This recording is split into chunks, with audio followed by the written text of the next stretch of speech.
नमस्कार दोस्तों, मैं सोनम जैन और आप सभी देख रहे हैं सोनम जैन की कहानियाँ। और आज की कहानी अनचाहा रिश्ता कारी पत्नी भाग 2। यदि आप सभी को मेरे द्वारा लिखी गई यह कहानी पसंद आए तो जल्दी से कर लीजिए चैनल को सब्सक्राइब और पास में जो बेल आइकन का बटन है उसे प्रेस जरूर कर दीजिएगा, क्योंकि इसी से मिलेंगे आप सभी को मेरी आने वाली हर कहानी की नोटिफिकेशन। कहानी पसंद आने पर वीडियो को लाइक जरूर कीजिएगा, क्योंकि जब आप करते हैं वीडियो को लाइक तो मुझे मिलती है कहानियाँ लिखने के लिए प्रेरणा। तो चलिए कहानी शुरू करते हैं। भावना जी गौरी की माँ मारती से कहती हैं, गौरी को मैं अपने घर की बहू बनाना चाहती हूँ। अपने बेटे जगदीश के साथ गौरी की शादी करना चाहती हूँ। गौरी जितनी अच्छी लड़की मेरे घर की बहू बने, इससे अच्छी बात क्या हो सकती है। मेरे बेटे की ज़िंदगी में वह आए तो यह मेरे लिए खुशी की बात होगी, और इस घर की बहू यदि गौरी बनेगी तो इससे बड़ी खुशी मुझे हो ही नहीं सकती। तब मारती जी ने कहा, भावना एक और बार सोच लो। पहले ही हम लोग गरीब हैं और ऊपर से मेरी बेटी का काला रंग। क्या यह सब कुछ देखकर तुम उसकी शादी अपने बेटे से करना चाहोगी? लोग क्या कहेंगे? तब भावना जी कहती हैं, लोगों को तो कुछ ना कुछ कहना है। इसके पीछे मैं इतनी अच्छी बहू हाथ से नहीं जाने दूंगी ना। लोगों तो कौरी का काला रंग देखते हैं, पर इसके अंदर का साफ मन मैंने देखा है ना। और मैं अपने बेटे की जिंदगी में एक ऐसी ही लड़की चाहती हूँ जो हमेशा उसे खुश रखे। और गौरी वही लड़की है जो अपनी खुशी के पहले दूसरों के बारे में सोचती है। ऐसी लड़की तो मेरे बेटे को हमेशा खुश रख सकती है। मुझे गौरी पसंद है। तब गौरी भावना जी से कहती, आंटी जी आपकी बात बीच में ही रोक रही हूँ, क्षमा चाहती हूँ, पर क्या आपके बेटे जगदीश जी मुझसे शादी करने के लिए तैयार होंगे? माना कि आपको गोरे और कारे से कोई फर्क नहीं पड़ता, पर उन्हें तो पड़ता होगा। क्या वह मुझ जैसी कारी लड़की से शादी करेंगे? तब भावना जी कहती, आज तक मेरे बेटे ने मेरा कोई भी फैसला नहीं तारा, तो वह यह फैसला नहीं तारेगा। मैं जो कहती हूँ मेरा बेटा वही करता है, और यदि मैं कहूँगी कि वह तुमसे शादी कर ले तो वह इस बात के लिए कभी मना नहीं करेगा। तब गौरी ने कहा, आंटी जी क्षमा चाहूँगी, पर मैं नहीं चाहती कि मैं जिस इंसान से शादी करूं वह किसी जोर जबरदस्ती के कारण मुझसे शादी करे। माना कि आपके बेटे ने कभी आपका फैसला नहीं तारा, पर शादी का फैसला तो उनका खुद का होना चाहिए। उन्हें अपने मन से कहना चाहिए। जगदीश जी ने छोटी उम्र में बहुत उन्नति की है। दिखने में वह बहुत अच्छे लगते हैं।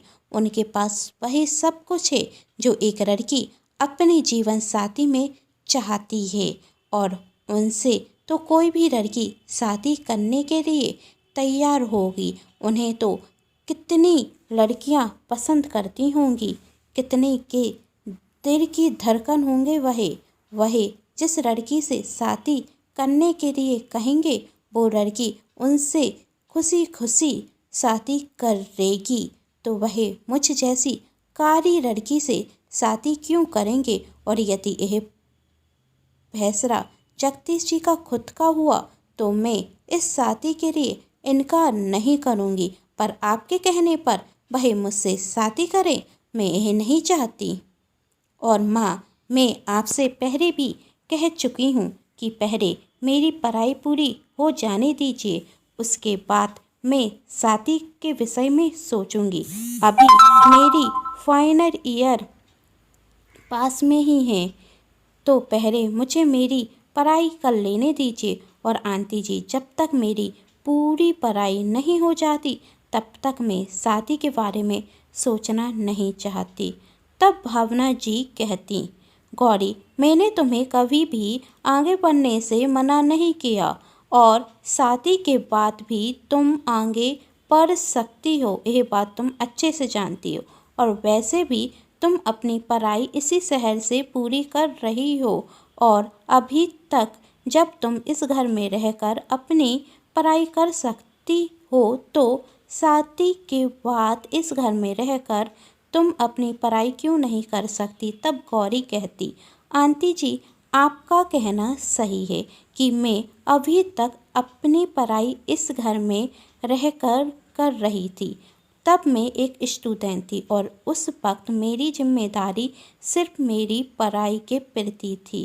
पर शादी के बाद एक लड़की के ऊपर और भी जिम्मेदारियां आ जाती हैं और जब मैं जगदीश जी से शादी करूंगी तो इस घर की बहू बनूंगी और उसके बाद मेरी इस घर के प्रति बहुत जिम्मेदारियां होंगी और मैं नहीं चाहती कि इस सब में कहीं मेरा नुकसान हो जाए, मैं अपनी पढ़ाई पर ध्यान न दे पाऊँ। और मन में सोचती है, आंटी जी जब तक जगदीश जी मुझसे खुद नहीं कहेंगे कि वह मुझसे शादी करना चाहते हैं तो मैं कैसे उनसे शादी करने के लिए हाँ कह दूँ। और यह बात मैं बहुत अच्छे से जानती हूँ कि जगदीश जी मुझसे शादी नहीं करेंगे। सोचते हुए गौरी अपने कमरे में चली जाती और गौरी की माँ सोचती, अच्छी बेवकूफ़ लड़की है, इतना अच्छा मौका हाथ से जाने दे रही है। अरे भावना खुद अपने बेटे की शादी इससे कराना चाहती है और यह शादी के लिए इनकार कर रही है, यह जानते हुए कि इसके काले रंग के कारण कोई भी लड़का इससे शादी करना नहीं चाहता। इसकी किस्मत तो देखो कि इतने बड़े घर का रिश्ता इसके पास आया है और यह बेवकूफ़ अपनी किस्मत को ठुकरा रही है। पर मैं तो माँ हूँ ना, मुझे तो अपनी बेटी के अच्छे के लिए सोचना होगा और यदि भावना चाहती है कि मेरी बेटी इस घर की बहू बने तो अब गौरी इस घर की बहू बनेगी। और वह भावना जी से कहती है, भावना गौरी तो बेवकूफ़ है, बच्ची है, उसे अभी सही और गलत का फैसला लेना नहीं आता। पर मैं उसकी माँ हूँ और अच्छे से जानती हूँ कि मेरी बेटी के लिए क्या सही है। यदि तुम चाहती हो गौरी इस घर की बहू बने तो मुझे यह रिश्ता मंजूर है और मेरी बेटी अब इस घर की बहू जरूर बनेगी।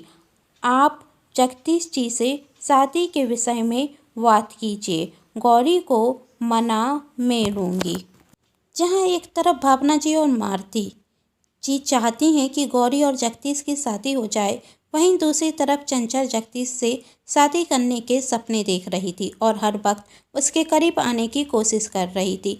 जगदीश ऑफिस में काम कर रहा था कि तभी चंचल उसके पास जाती है और कहती, बहुत हो गया काम जगदीश, अब खुद पर भी ध्यान दो। लो मैं तुम्हारे लिए कॉफ़ी लेकर आई हूँ, तुम कॉफ़ी पियो। तब जगदीश ने कहा, चंचल तुम बहुत अच्छे से जानती हो कि आज कितनी इम्पोर्टेंट मीटिंग है, कॉफ़ी पीकर अपना समय बर्बाद करना नहीं चाहता हूँ मैं। हर वक्त काम काम के बारे में सोचते रहते हो, कभी तो आंटी जी के बारे में भी सोच लिया करो। माँ के बारे में क्यों, माँ को क्या हुआ? जगदीश ने चंचल की तरफ देखते हुए कहा। तब चंचल कहती, यदि तुम इस तरह लगातार काम करते रहे तो बीमार हो जाओगे और बीमार हो गए तो आंटी जी को कितना दर्द होगा, जानते हो ना तुम। और आंटी जी ने खास मुझसे कह कर रखा है कि तुम्हारे खाने पीने का ध्यान मैं रखूं, वरना तुम्हें तो कभी होश भी नहीं रहता। चंचल डिस्टर्ब मत करो मुझे, जगदीश कहता और अपना काम करने लगता। तभी चंचल जगदीश का लैपटॉप बंद करते हुए कहती, 2 मिनट नहीं रखेंगे कॉफ़ी पीने में, पी लो ना। तब जगदीश कुर्सी से गुस्से में उठते हुए बेंच पर हाथ पटकते हुए चंचल से कहता, चंचल तुम्हें पता है कि कोई मुझे मेरे काम में रोके वह मुझे बिल्कुल भी पसंद नहीं और कॉफ़ी के कप को साइड में करता। इस सब में चंचल के हाथ पर गर्म कॉफ़ी छलक जाती। वैसे कॉफ़ी इतनी गर्म भी नहीं थी और उसके मुंह से निकलता, आह चंचल के मुंह से निकला। तभी जगदीश, सॉरी, मैंने ध्यान नहीं दिया, मैं तुम्हें अभी दवा लगा देता हूँ। तब चंचल कहती है, रहने दो, कोई ज़रूरत नहीं है, तुम अपना काम करो, मैं दवा खुद लगा लूँगी। तभी जगदीश चंचल का हाथ पकड़ते हुए उसे दवा लगाने लगता और फिर सॉरी कहता। और तुम अच्छे से जानती हो, जगदीश कहता, कि मुझे मेरे काम में कोई डिस्टर्ब करे मुझे पसंद नहीं। तुम तो मेरी अच्छी दोस्त हो, तो तुम्हें तो इस बात को समझना चाहिए ना। तुम्हारी अच्छी दोस्त हूँ, इसलिए तो तुम्हारी फिक्र करती हूँ। चंचल कहती है, सुबह से काम काम काम करते जा रहे हो, माना कि इम्पोर्टेंट मीटिंग है और मुझे विश्वास है कि यह प्रोजेक्ट तुम्हें ही मिलेगा, तो इतने परेशान क्यों हो रहे हो? क्या तुम शांति से कॉफ़ी भी नहीं पी सकते? और तुम्हें तो याद भी नहीं होगा, आज तुम्हारी अच्छी दोस्त का जन्मदिन है। बर्थडे गिफ्ट देना तो छोड़ो, तुमने तो मुझे विश भी नहीं किया। वह मेरे दिमाग से उड़ गया। जगदीश ने कहा, हैप्पी बर्थडे, बस इस मीटिंग को पूरी हो जाने दो, फिर तुम जो कहोगी वह मैं तुम्हें दूंगा, पर अभी जाओ तुम।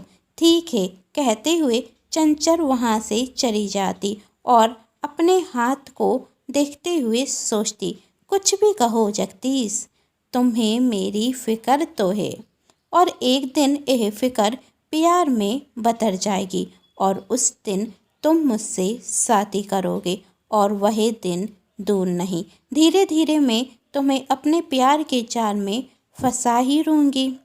चंचल या गौरी, किससे होगी जगदीश की शादी? जानना चाहते हैं ना, तो कहानी के साथ बने रहिए और चैनल को सब्सक्राइब कर लीजिए, क्योंकि जब भी मैं लेकर आऊँ इस कहानी का नया भाग, तो आप सभी को पता चल सके। वीडियो को लाइक भी करते हैं ना, और हाँ, कहानी को ज़्यादा से ज़्यादा शेयर करना, जिससे कहानी ज़्यादा से ज़्यादा लोग देख सकें। ज़्यादा लोग देखेंगे तो लिखने में मुझे भी मज़ा आएगा। उम्मीद करती हूँ आप सभी को मेरे द्वारा लिखी गई कहानी पसंद आई होगी। कहानी पसंद आई है तो कर दीजिए चैनल को सब्सक्राइब, वीडियो को like and share. Thanks for watching.